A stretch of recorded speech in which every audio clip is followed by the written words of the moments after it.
И последнее – 100 тысяч рублей за лучшую эмблему удачного. Конкурс посвящен празднованию 50-летнего юбилея города. В разработке эмблемы может принять участие абсолютно каждый человек из любого населенного пункта. Больше об условиях конкурса узнала Анна Потах. В следующем году удачный отмечает свое 50-летие. К этой годовщине готовят множество мероприятий. Чтобы достойно встретить праздники, в администрации города объявили творческий конкурс.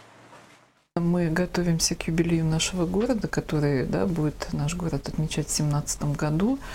И понятно, что праздничное оформление, настроение должно быть в нашем городе. Естественно, для этого нужна какая-то юбилейная эмблема, которая будет у нас таким символом этой юбилейной даты и будет наноситься у нас на всю нашу сувенирную продукцию, будет оформляться город, на баннерах будет.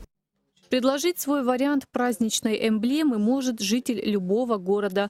Также нет возрастных ограничений. Главное – заполнить анкету участника конкурса на сайте администрации города.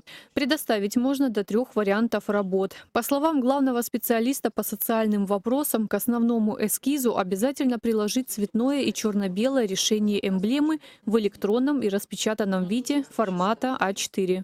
У нас есть положение, и пункт 2.2, где четко прописано, какие должны быть критерии.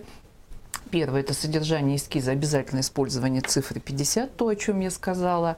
Техническое исполнение – это композиционная целостность, то есть картинка должна быть четкая, ясная, а не каждая деталь данной эмблемы там существует сама по себе.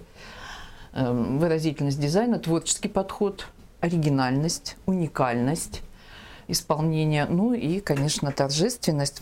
Все эти моменты будут учитываться комиссией. Призовой фонд конкурса – 100 тысяч рублей. Победитель получит ровно половину этой суммы. За 2 и 3 места объявлены поощрительные призы по 25 тысяч. Конкурсные работы принимаются до конца февраля, поэтому у каждого еще есть время разработать уникальную эмблему города и выиграть главный приз.